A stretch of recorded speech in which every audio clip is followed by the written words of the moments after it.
வரக்கூடிய அமைச்சருக்கு அத்தனை பணிவிடைகளையும் செய்கின்றோம், மக்களுக்கு உணவளிக்கின்றோம். அதற்கெல்லாம் பணம் எங்கிருந்து வந்தது என்று யாராவது கேட்டார்களா?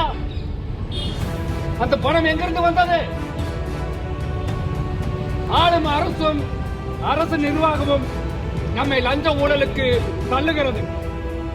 ₹1 ஒரு டீ கூட வைக்கிறாரு.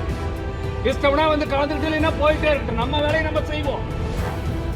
பயனாளிகளை கூட்டிட்டு வருவோம், அமர வைப்போம். அவ்வளவுதான் நம்மளால முடியும். நம்ம அண்ணன் தம்பி அங்கிருந்து நமக்கு ஒரு 5000 போட முடியல. அதுக்கு கேள்வி வருது. ஜிபேலையும் பணம் அனுப்பக்கூடாது, பணம் வாங்கக்கூடாது, பாக்கெட்லயும் பணம் வச்சிருக்க கூடாது. நடுவழியில் ஏதாவது பிரச்சனைனா அப்படியே அந்த இடத்தை கடந்து சாக வேண்டியதான். தயவு செஞ்சு எல்லாரும் ஒருங்கிணைந்து போராட முயற்சி செய்யுங்கள். இந்த மாவட்ட நிர்வாகத்தின் இந்த கொடுமையான போக்கை கண்டிக்க வேண்டும். அனைவரும் ஒருங்கிணைந்து செயல்பட வேண்டும். அவருக்கு தான் வந்துருச்சு, எனக்கு தான் வந்துருச்சு அப்படிங்கிற மாதிரி இல்லாம நாம எல்லாம் ஒருங்கிணைந்து செயல்பட்டு இவர்களுடைய இந்த தீய எண்ணத்தை முறியடித்தே ஆக வேண்டும்.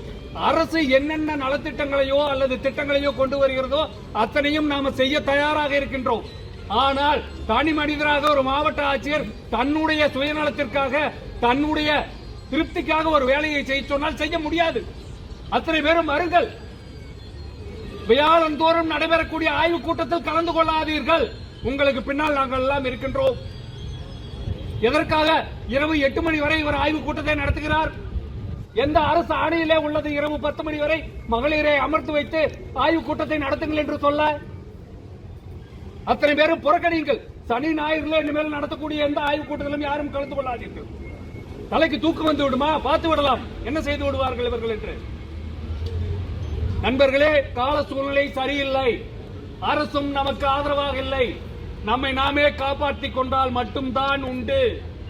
ஆகவே இந்த தீர்வு செயலியை கட்டாயம் செய்ய வேண்டாம். இன்றைய தினம் ஒரு அமைச்சர் வருகிறார், அங்கே வந்து ஒரு நலத்திட்ட உதவிகளை வழங்குகிறார், அங்கே மேடை அமைக்கின்றோம், சாமியானா போடுகின்றோம், கார்பெட் விரிக்கின்றோம், வரக்கூடிய அமைச்சருக்கு அத்தனை பணிவிடைகளையும் செய்கின்றோம், மக்களுக்கு உணவளிக்கின்றோம். அதற்கெல்லாம் பணம் எங்கிருந்து வந்தது என்று யாராவது கேட்டார்களா?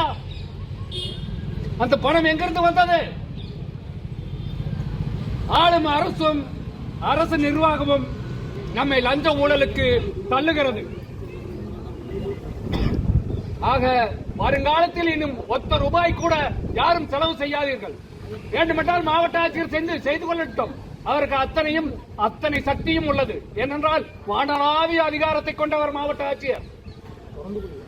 சாமியானா அமையுங்கள், கார்பெட் விரியுங்கள், தண்ணி வந்து அமெரிக்காவிலிருந்து இறக்குமதி பண்ணுங்கள், முந்திரி கொடுங்கள், திராட்சை கொடுங்கள் என்று கேட்கின்றார்கள். ₹1 ஒரு டீ கூட வைக்கிறாருங்க. இஷ்டம்னா வந்து கலந்துக்கிட்டு போயிட்டே இருக்கட்டும். நம்ம வேலையை நம்ம செய்வோம். பயனாளிகளை கூட்டிட்டு வருவோம், அமர வைப்போம். அவ்வளவுதான் நம்மளால முடியும். பயனாளிகள் பட்டியலை ரெடி செய்வோம். ₹1 கூட செலவு செய்யாதீங்க. வேண்டாம். இன்னைக்கு இருக்கிற சூழ்நிலை என்னது? ஜிபேல நம்ம மாமா மச்சானுக்கு ஒரு ₹5 அனுப்ப முடியல. நம்ம அண்ணன் தம்பி அங்கிருந்து நமக்கு ஒரு 5000 போட முடியல. அதுக்கு கேள்வி வருது. ஜிபேலையும் பணம் அனுப்பக்கூடாது, பணம் வாங்கக்கூடாது, பாக்கெட்லயும் பணம் வச்சிருக்க கூடாது. நடுவழியில் ஏதாவது பிரச்சனைனா அப்படியே அந்த இடத்தை கடந்து சாக வேண்டியதான். இதுதான் நிர்வாகம்.